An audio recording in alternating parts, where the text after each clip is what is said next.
Si yo te menciono a John Lloyd, vos lo vas a recordar más por haber sido el marido de Chris Evert, en su mejor momento de Chris Evert, que por haber sido 20 del mundo o finalista del Abierto de Australia. Bueno, hoy lo vas a conocer un poquito más aquí en Tenis Sport.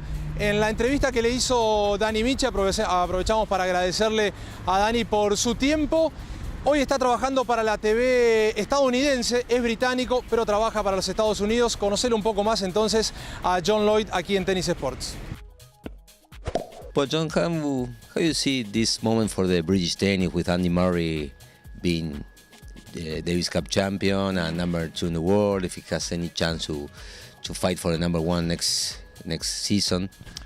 Well, British tennis at the moment is as good as it's ever been. You know, Andy Murray and then we have Jamie Murray, who just won the US Open doubles and has won 2 Grand Slams this year. And then we have, you know, Carl Edmund and Dan Evans, who played so well at the US Open. So at the moment, British tennis in the men, and the women is not too bad either, but the men is as good as ever. Mm-hmm.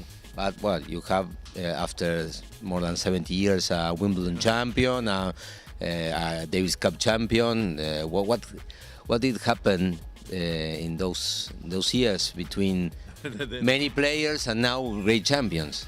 Well, I think sometimes, you know, it comes down to just a little bit of luck, I think, and Andy Murray is one of those players that comes around once every 100 years, and we're lucky that he's British and he's an amazing champion. And we had good players in that period, but nothing spectacular. And Andy Murray, you know, like Bjorn Borg, like Jimmy Connors, I mean, the list. You know, he's won 3 slams now, and I think he's going to probably win maybe 2 or 3 more. He's just an amazing athlete that comes along once in a lifetime, and we're lucky to have him. What do you think about Del Potro's comeback? Well, I think it's spectacular. I think he was been so unlucky with injuries, and in my mind, there's no doubt he would have won more slams if he hadn't have got the wrist injury.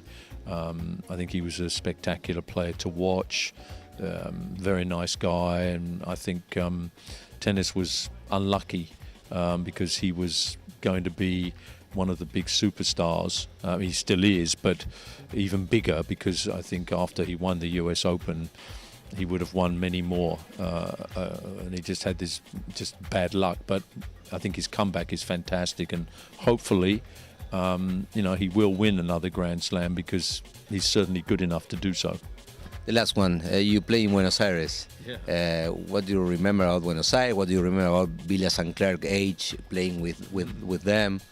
Well, you know, I love Buenos Aires. It's a great city, great country, and Guillermo and Jose Luis are good friends of mine, and I don't see them very often now, but we always talk about the good times, and they were great characters. And I saw Guillermo, I didn't see him personally, but I saw him on the TV at the US Open, and I was thinking about you know, what a player he was, and what a nightmare he was to play on clay, and if he was playing today with the new technology, with his top spin and everything, he would have been amazing still to this day. And what do you what's the difference between those times, the 80s, 70s and 80s, and these times? Yeah. Well, I think now the main thing is, if you talk about the game, it's become so much more professional. You know, the equipment is so different and everything.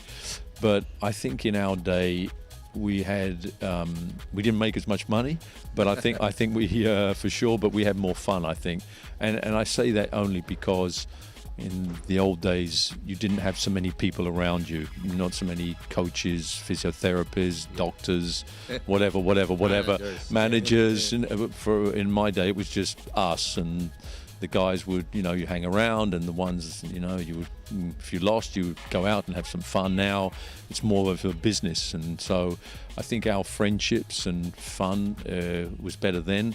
But you know, if it was now, if we'd had the same money now, instead of talking to you, I'd be lying on the beach. Thank you, John. Okay, thank you.